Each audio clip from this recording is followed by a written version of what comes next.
로마서 6장 6절에서 14절을 우리 은송이가 봉독하겠습니다. 은송아 시작. 우리가 알거니와 우리의 옛사람이 예수와 함께 십자가에 못 박힌 것은 죄의 몸이 죽어 다시는 우리가 죄에게 종노릇하지 아니하려 함이니, 이는 죽은 자가 죄에서 벗어나 의롭다 하심을 얻었음이라. 만일 우리가 그리스도와 함께 죽었으면 또한 그와 함께 살 줄을 믿노니, 이는 그리스도께서 죽은 자 가운데서 살아나셨음에 다시 죽지 아니하시고 사망이 다시 그를 주장하지 못할 줄을 알미로다. 그가 죽으심은 죄에 대하여 단번에 죽으심이요 그가 살아계심은 하나님께 대하여 살아계심이니, 이와 같이 너희도 너희 자신을 죄에 대하여는 죽은 자요 그리스도 예수 안에서 하나님께 대하여는 살아있는 자로 여길지어다. 그러므로 너희는 죄가 너희 죽을 몸을 지배하지 못하게 하여 몸의 사욕에 순종하지 말고, 또한 너희 지체를 불의의 무기로 죄에게 내주지 말고, 오직 너희 자신을 죽은 자 가운데서 다시 살아난 자 같이 하나님께 드리며 너희 지체를 의의 무기로 하나님께 드리라. 제가 너희를 주장하지 못하리니, 이는 너희가 법 아래에 있지 아니하고 은혜 아래에 있음이라. 아멘. 은송이 잘 읽었어요. 네, 잘 지내세요. 네, 음, 로마서는 믿음으로 의롭게 된다는 말이 핵심인데요. 근데 이 말은 예나 지금이나 참 이해하기 쉬운 말이 아닙니다. 예를 들어서 일을 하지 않아도 월급을 준다? 그것도 아주 많이 준다? 이러면요, 사람들이 어떻게 생각할까요? 고지 안 듣는 게 정상일 겁니다. 근데 그 말을 듣고요, 야, 이 회사 좋다 하고 달려가는 사람들은요, 어딘가 모르게 아이들이거나 좀 어리석은 사람 아닐까. 이게 우리 생각이에요. 그런데 사도 바울이요, 행위도 아니고 우리가 뭔가를 노력해야 되는 것이 아니고 하나님의 은혜로, 다시 말하면요, 믿기만 하면 의롭게 해 준다라고 말을 했으니, 그 당시 유대인들도, 적어도 하나님을 믿노라 하는 유대인들조차도 그 말을 이해하기가 어려웠습니다. 여러분, 오늘날도 마찬가지입니다. 우리가 믿음으로 이렇게 된다는 말을 하도 많이 들어서 많은 사람들이 그렇게 생각하는지 하는 것처럼 보일는지 몰라도요, 지금도 이 말을 그대로 믿기가 어렵고요, 교회 다니는 교인들 중에 성도들 가운데서도요, 말은 그렇게 하면서도 이 말의 참뜻을 이해하고 감동하며 받아들이는 사람은 의외로 그리 많지 않습니다. 유대인들이 왜 바울을요 줄기차게 따라다니면서 복음 전하는 것을 방해하고 심지어 죽이려고 애를 썼느냐 그러면요, 바로 이 복음, 이 말씀을 받아들일 수가 없었기 때문입니다. 그게 그만큼 이해하기가 어려웠습니다. 그래서 바울은 이 로마서에서도요, 여러 가지 방식으로 길게 이 사실을 설명하려고 애를 씁니다. 믿음으로 어렵게 된다는 것은 속량하는 것이다 라는 표현을 씁니다. 속량이라는 것은 신분이 낮은 사람, 종으로 팔려간 사람, 이런 사람들을 돈을 주고 본인의 능력으로 그것을 못 빠져나와요. 그런데 다른 사람이 돈을 주고 이 사람을 해방시키거나 신분을 상승시키는 것, 그렇게 되는 거다라고 설명을 합니다. 믿음으로 어렵게 된다는 것은 하나님의 선물이다, 은혜다, 또 이렇게 설명합니다. 그런 다음에 또 하나 등장하는 것이 아까 말씀드린 대로요, 일하지 않은 사람에게 봉급을 주는 것과 같다. 여러분, 같은 내용을 형식만 바꾸어서 음악의 변주곡처럼 계속 반복하는 것은 그만큼 이해하기가 쉽지 않은 일이었기 때문에 그렇습니다. 무슨 운동이든지 처음 배우게 되면 처음에 가장 많이 듣는 말이요, 힘 빼라는 말입니다. 흔히 그래요. 무슨 운동이든지요. 힘 빼는데 3년, 다시 힘 넣는데 3년. 그럼 최소한도로 5년, 6년은 배워야 한다는 말을 듣게 되는 거죠. 그럼 자기 몸에 자기 힘 빼는 거 이게 어렵겠어요? 말로는 정말 쉬운 것 같은데요. 한번 해 보시면 이게 절대로 쉬운 게 아닙니다. 노래하는 사람들 마찬가지입니다. 노래를 배우러 가도요. 목에 힘 빼세요. 혀에 힘 빼세요. 이게 처음부터 끝까지 나오는 소리가 그 소리입니다. 힘 안 줬는데요. 아니요. 힘이 잔뜩 들었어요. 본인은 힘 안 줬다고 하는데도요. 가르치는 분은요. 몸에 너무 힘이 많이 들어서 안 되는 겁니다. 이러는 거예요. 쉽게 말하면 "몸에 힘 빼세요." 하는 이 말을 못 알아듣는 겁니다. 무슨 말인지도 모른 채 세월이 지나고 난 다음에 어떻게 해서 몸에 힘이 조금 빠지게 되면 그때서야 '아 그게 이런 말이었구나.'라는 걸 이해를 하게 되는 겁니다. 여러분 몸으로 배우는 것도 이렇게 어려운데요. 눈에 보이지 않는 영적인 진리를 설명하는 게 그게 쉽겠습니까? 믿음으로 이렇게 된다고 하는 이 바울의 여러 가지 설명 중에 오늘 한 부분만 살펴보려고 합니다. 믿음으로 이렇게 된 사람의 가장 큰 특징을 요약한 것이 11절인데요. 11절을 한번 보셔요.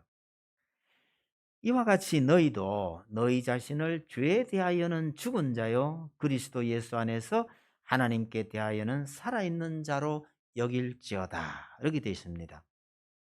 요 문장에서 세 부분을 오늘 설명하려고 합니다. 첫째는요. 죄에 대하여 죽은 자. 성도는 죄에 대하여 죽은 자라는 거죠.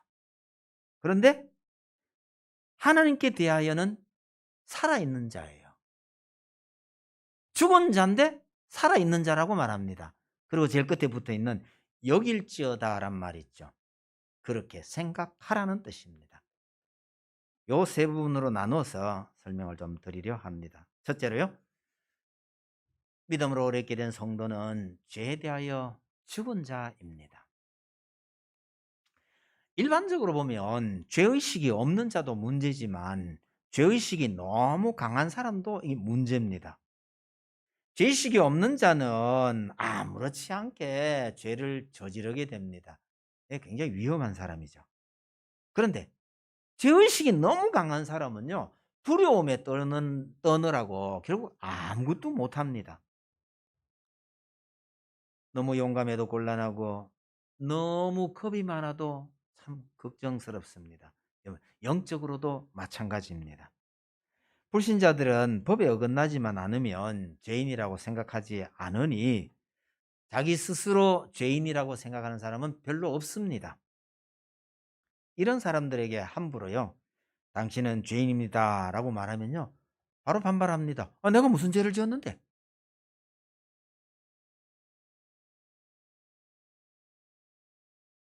여러분 인생의 문제가 무엇인지 전혀 모르는 사람도 많고요.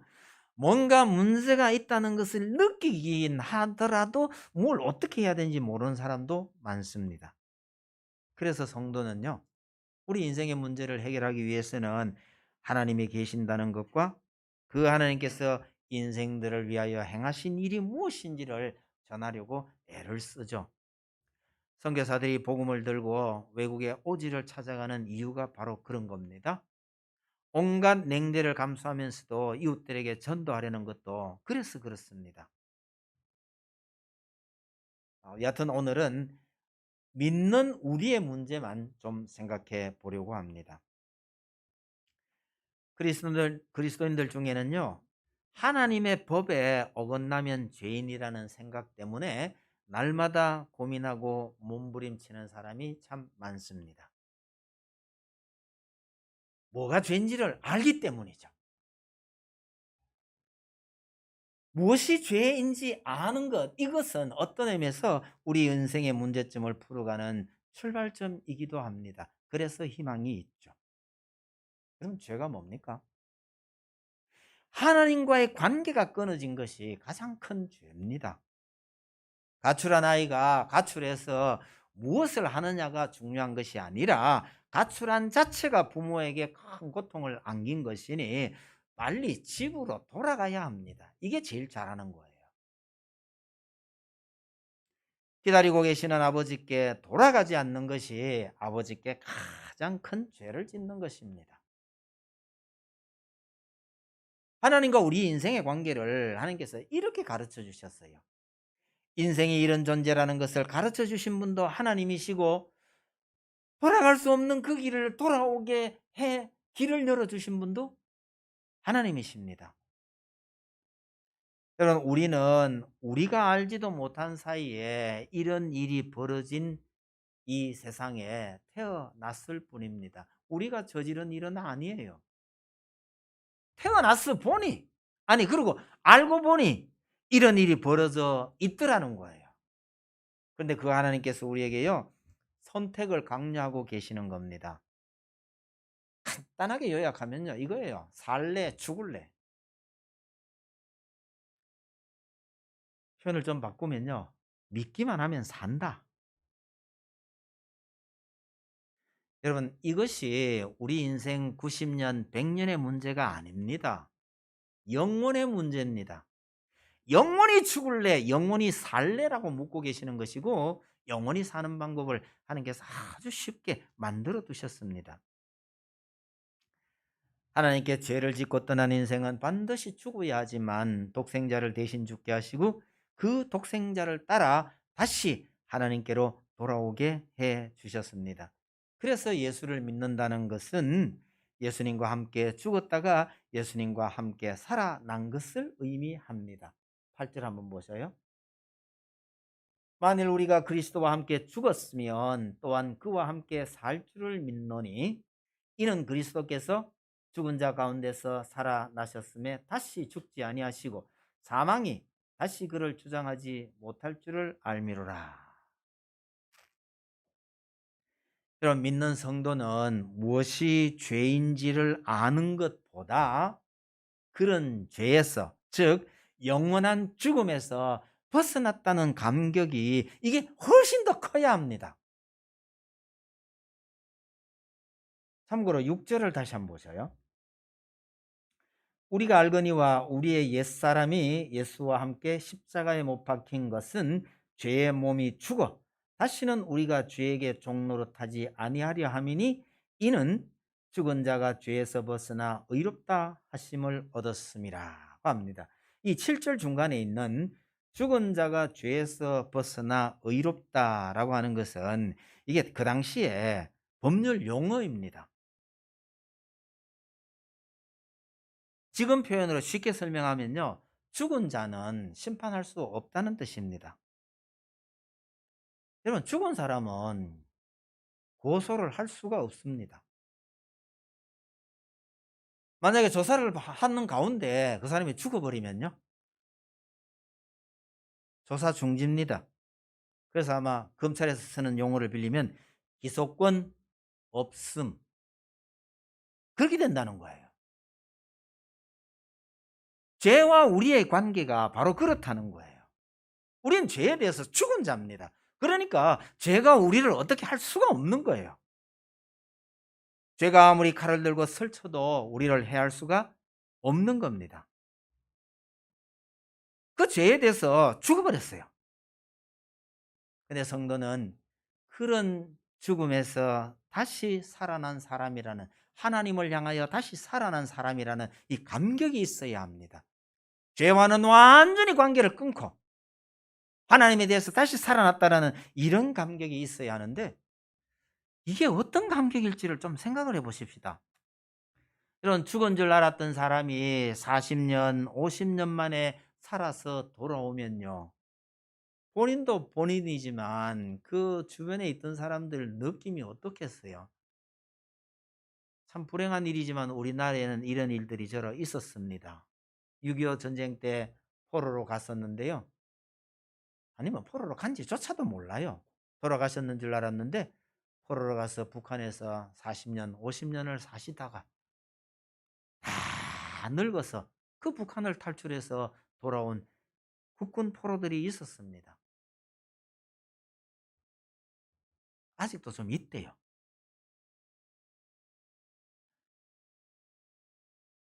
그 사람을 만난 그 가족들의 느낌이 어떠했겠느냐 그 말입니다.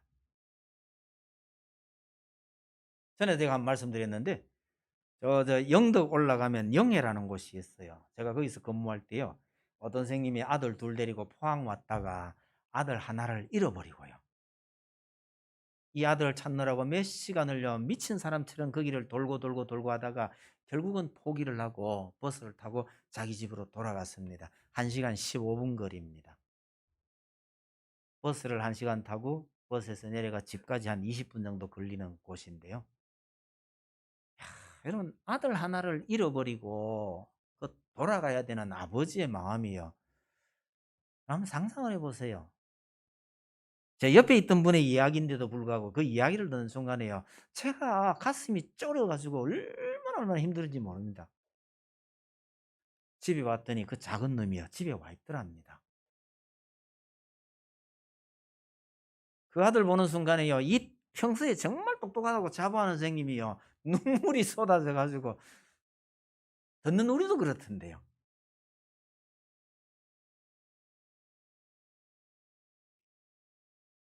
여러분 죄에 대해서 죽고 하나님에 대해서 다시 살아났다는 이 감격이 이거보다 못하겠어요?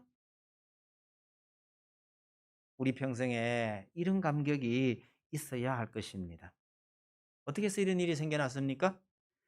예수님께서 스스로 화목 제물이 되셔서 우리와 하나님의 관계를 개선할 방법을 제시하신 것입니다.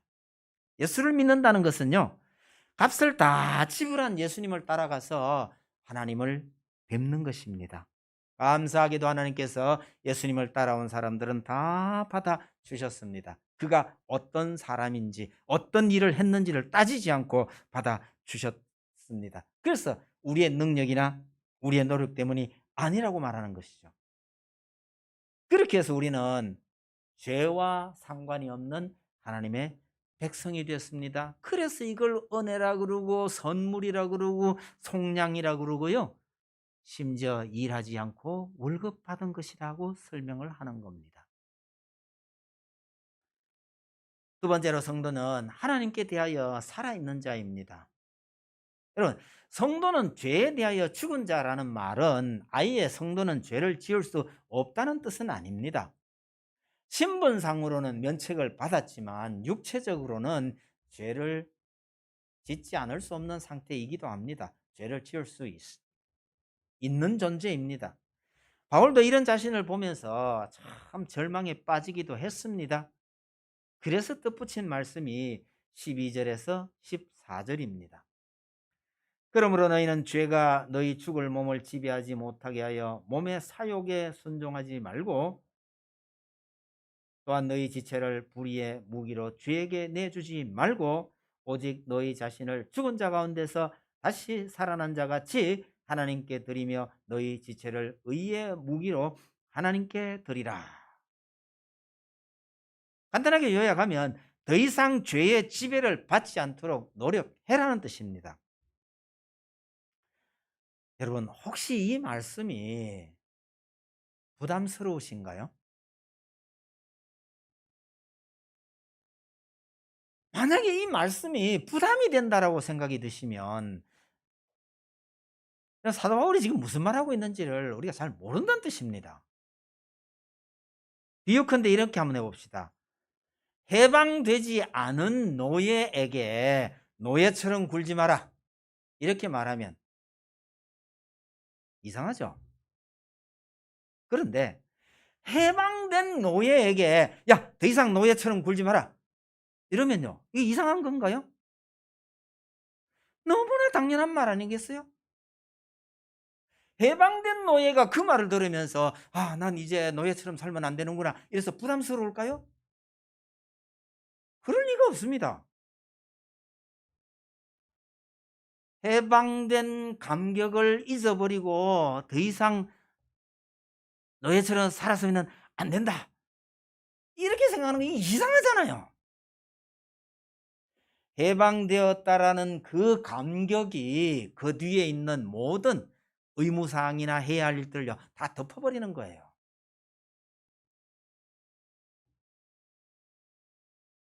우리 성도는요 더 이상 법 아래에 있지 아니하고 은혜 아래에 있다라는 이 선언 때문에 우리에게 있을 수 있는 작은 부담감이나 이런저런 어려움들이 다 묻혀버려야 정상이라는 겁니다.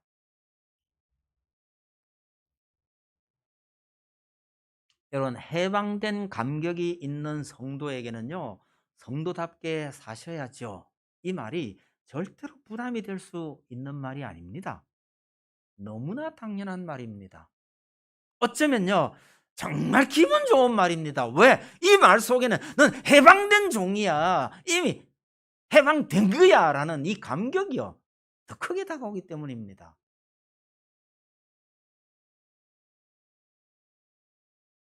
여러분, 우리가 우리의 노력으로 육체의 짐을 벗어버리는 것은 사실은 거의 불가능한 겁니다. 식욕, 성욕, 명예욕, 각종 탐욕은요 우리를 살아있게 하는 중요한 원동력이 되기도 합니다. 근데 성경이 이런 것들을 부정하지 않아요. 과도하게 혹은 오용되는 경우를 금하는 것입니다. 이걸 잘 살펴보셔야 합니다. 우리의 의지와는 상관없는 본능까지 우리의 죄로 여기는 것은 그다지 성경적이지 않습니다. 우리의 의지와 상관없는 마음의 변화까지 우리의 책임으로 돌려서 괴로워하고 힘들어하지 마시길 바랍니다.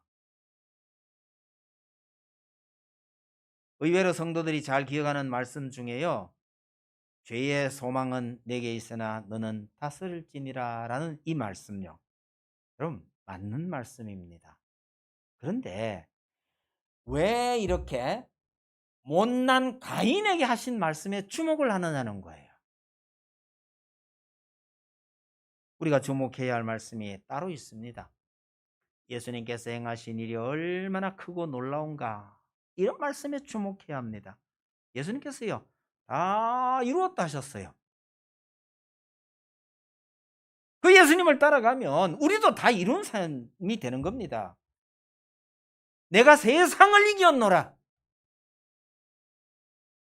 이런 승리의 노래를 부르는 것이 성도의 도리란 말입니다. 로마서 8장 37절에요.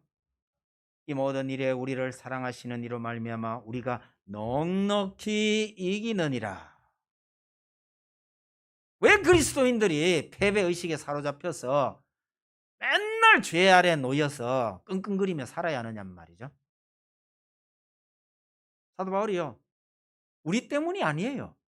우리를 사랑하시는 그분 때문에 우리는 이 모든 것들을 넉넉히 이긴다고 선언하고 있는 겁니다. 히브리서 4장 16절에요. 은혜의 보좌 앞에, 이 말은 하나님 앞에 담대히 나아갈 것이라고 합니다.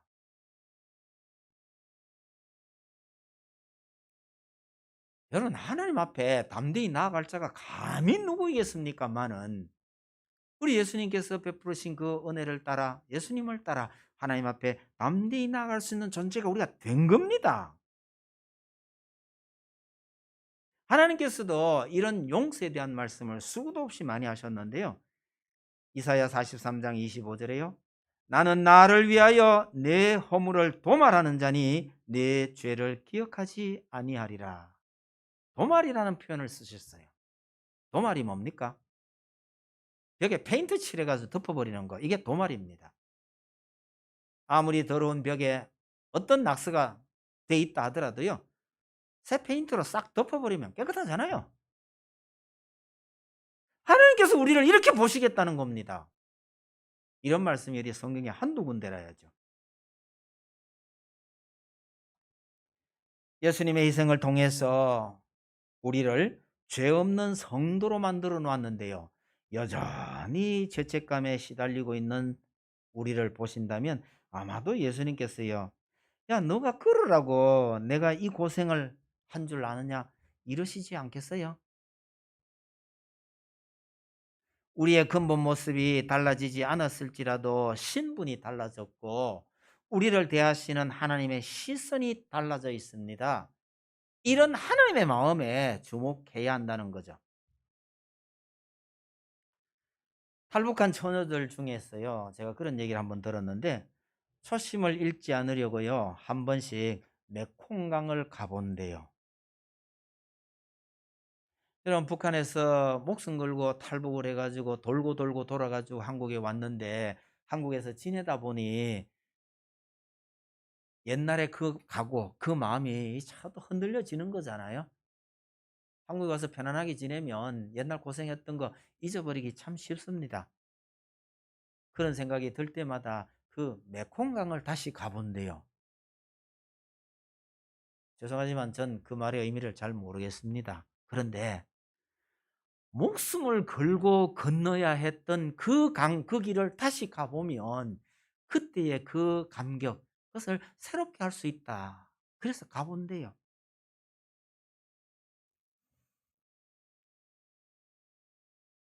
죽음의 공포를 견디면서 건너왔던 그 마음을 잊지 않으려고 그런다는 거예요. 여러분, 우리는 처음의 감격을 잊어버리기가 참 쉽습니다. 아니, 인간이 그래요. 그럴 때마다 하나님께서 베푸르신 은혜를 기억하며 우리 자신을 다잡아야 합니다. 우리가 하나님의 말씀으로 예수 그리스도의 희생으로 말미암아 해방되었다는 그 감격을요, 항상 살려가 그 감격 속에 살아야 합니다.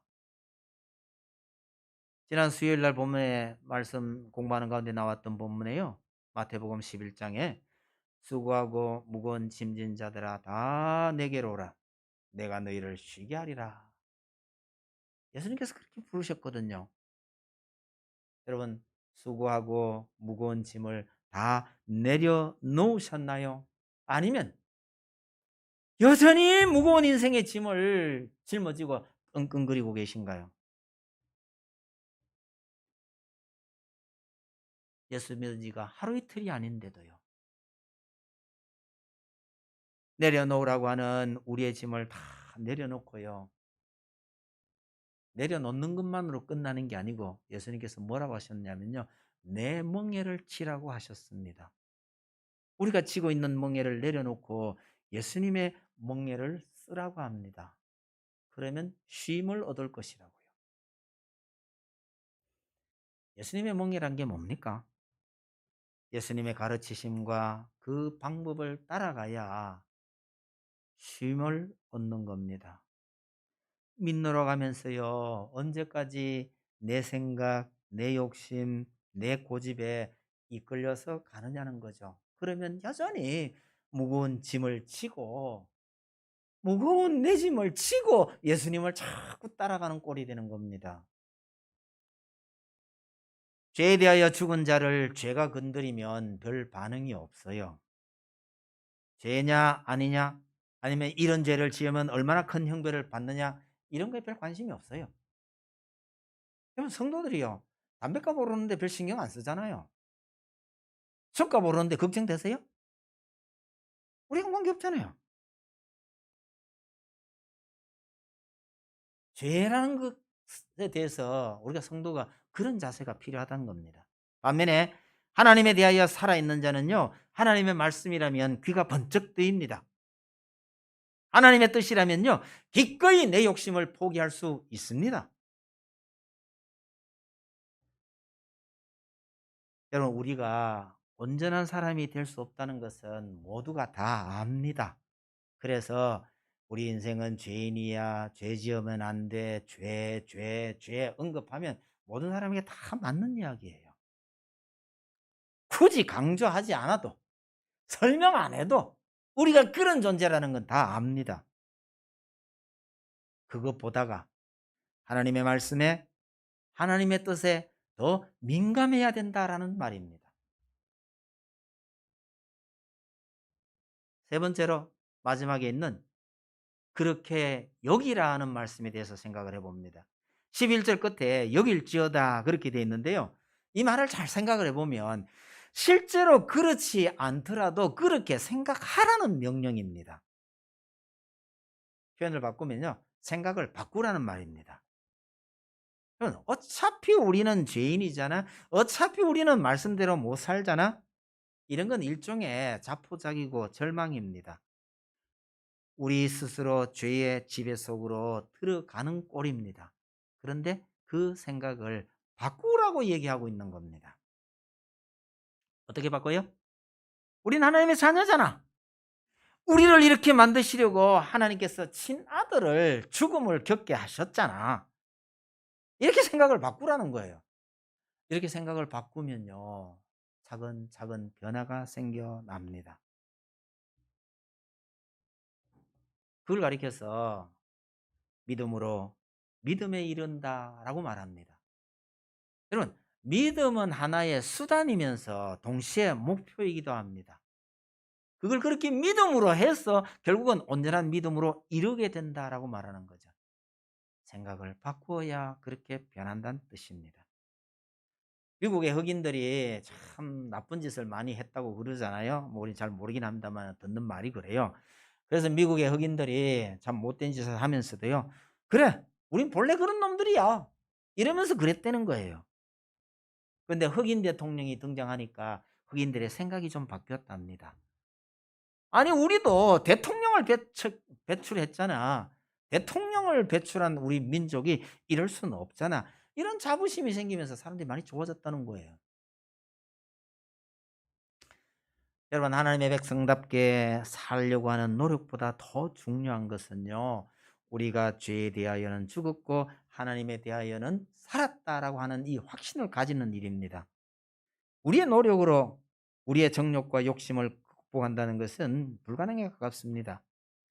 하나님께서 우리를 의롭게 만드셨다고 생각이 바뀌지 않으면요. 아무리 노력해도 헛일입니다. 우리의 몸을 하나님께 드리라고 하는 것은 그렇게 노력하라는 뜻입니다. 생각을 바꾸고 노력도 해야죠. 이런 노력은요. 우리가 이 몸을 벗을 때까지 계속 해야 하는 것입니다. 그러면서 기억하실 것은 우리의 몸을 유지하기 위해서 본능적으로 주어진 욕망마저 죄로 여기는 것에 대해서는 좀 주의해야 됩니다. 아니, 그것마저 죄로 여긴다면요. 우리는 철저한 금욕주의자가 돼 가지고 평생을 기둥 위에 올라가서 살든지 아니면 죽든지. 그거 외엔 방법이 없어요.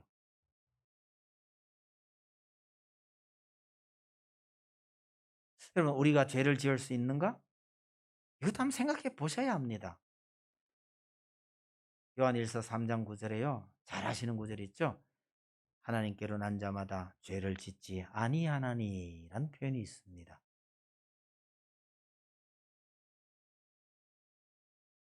이 말 갖고 고민 좀 하셔야 합니다. 여기서 죄를 짓지 않는다라는 말의 의미가 뭐냐? 우리가 잘 안 대로 고의적이고 지속적인 범죄를 말하는 겁니다. 성도는 그런 죄를 짓지 아니한다라고 말합니다. 표현을 조금 바꾸면요. 내가 원하지 않는 일시적인 욕망은 여기서 죄라고 말하지 않는다는 사실입니다. 설령 실수가 있다고 해도 죄인이 될 수는 없다는 뜻입니다. 형벌도 없단 말입니다. 혹시 부족해서 범죄할 수도 있고 잘못할 수도 있죠. 그래도 난 은혜 아래에 있다. 그렇다고 해서 죄가 나를 다스리지 못한다. 그렇게 죄가 나에게 왕노릇하지 못하게 하라고 말합니다. 죄가 우리를 주관하지 못하게 해야 합니다. 여러분, 아주 친한 사이에 혹시 뭔 실수를 하나 했으면요. 그 친구가 두렵습니까?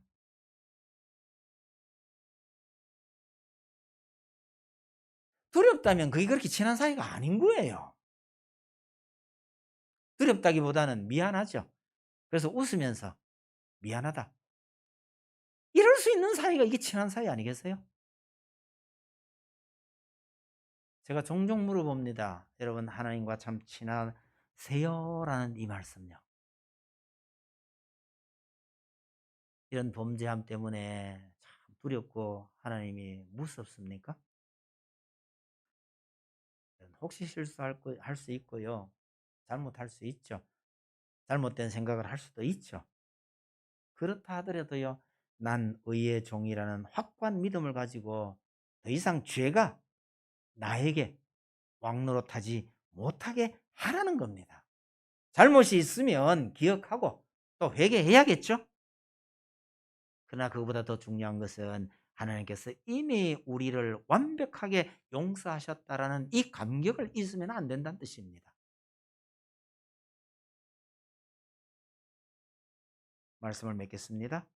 성도는 죄에 대하여 죽었습니다. 그럼에도 죄가 우리에게 왕노릇하려고 끊임없이 유혹을 합니다.